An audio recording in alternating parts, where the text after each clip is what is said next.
So if you didn't already know, CinemaCon was going on last week, and from what we've seen, there's not too much to be excited for that we don't already know about. But one thing that I've been waiting for, and I really hope will be good, is Godzilla Minus Zero. So today I wanted to talk a little bit about Minus One and how fantastic that movie is, plus share some theories about Minus Zero. Let's get into it. I've seen a couple of theories going around.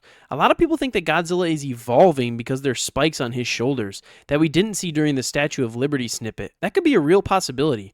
Other fans are thinking he's going to fight Ghidorah, which would be very, very cool. And I hope they have that battle during the day, so we can continue to see these great visuals and CGI that the artists put so much time into. That's one thing that's always upset me about the American-produced Godzilla films, was they usually fight basically in the dark most of the time. They also discussed in Minus One that the United States and Russia were having a conflict, which prevented them from coming to help Japan deal with Godzilla. And in the post-war setting of Minus One, this reflects the rising Cold War tensions between the two superpowers.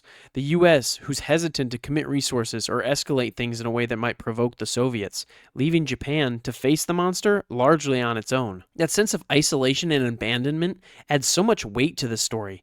If those tensions escalated further, maybe even to a nuclear level, it could explain why Godzilla ends up traveling towards America in Minus Zero. Perhaps they attack him with further nuclear weapons over there, which cause him to evolve even more. And I'm not a Godzilla specialist by any means, or someone with crazy deep knowledge of the lore, so if you guys are really into the movies and have your own theories, drop them in the comments. I'd really like to know if you spotted something different. It's been some years since Godzilla Minus One came out, so I had to give it a rewatch to get a refresher, and I want to say it's way better than the American-produced one from 2014, because I just feel the Japanese studio understands the character so much better. Minus One reminded me of the older movies more, which I really enjoyed growing up. The 2014 Godzilla, produced in America, is fun, but I really just think the Japanese know how to make a Godzilla movie while paying tribute to the original films. Just based off his whole design and the way he moves, he has that classic clunky walk, and the Godzilla theme hits full force when he appears on land, which I got a kick out of immediately. And even the way he looks,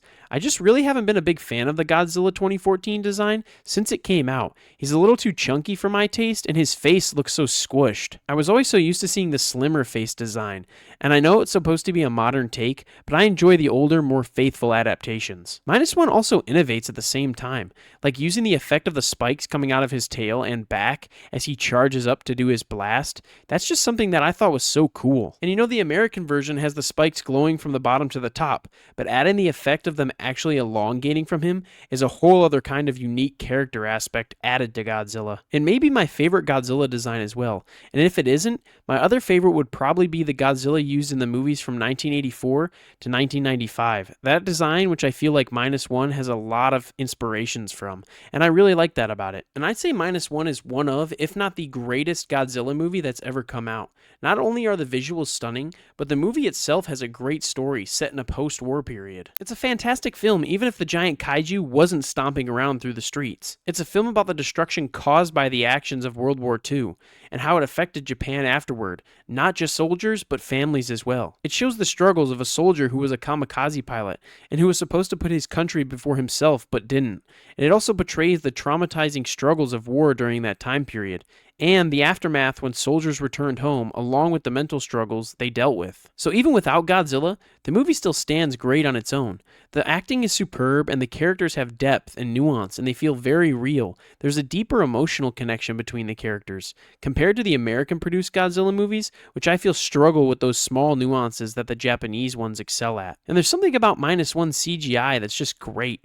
Along with the visuals in some parts of the film, you can't tell if Godzilla is all computer generated or if it's a guy in a costume or stop motion. Just like the original movies, it feels so real, which is something I think the American-produced Godzilla movies don't do as well at. The CGI can feel kind of clunky in those first couple of films, and you really only see him at night, and when you do see him, he's barely on screen. I just rewatched Minus One recently because I hadn't seen it since it came out in the theater as well, and I originally saw it in Japanese with English subtitles, and seeing it in a movie theater with subtitles, believe it or not, didn't take anything away from the experience. And even rewatching it in my living room in English this time was just as good. And also, to hear that they're going to be bringing Minus Zero to IMAX is spectacular. I can't wait to see Godzilla Minus minus zero on the IMAX screen. That'd be so awesome. So we're just gonna have to wait and see. And when the full trailer comes out, then we can take a better look and go more in depth into it. Because we've only got this 47-second teaser. So far, there's really not too much we can go off of. But that's just a little analysis of my excitement for minus zero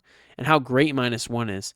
And just kind of how mediocre I think the American 2014 movie is in comparison. I just think the Japanese studio knows how to do Godzilla the best, and I can't wait to see if we get to see him battle one of his greatest foes in minus zero. What do you guys think of Godzilla minus one? Do you think it's one of the best Godzilla movies? What's your favorite? Let me know down below. And are you hyped for minus zero? What are some of your theories? I'd love to hear them. But in the end, we're just going to have to wait till November and see what's going to happen. Thanks for watching. Don't forget to like, subscribe, and I'll see you in the next one.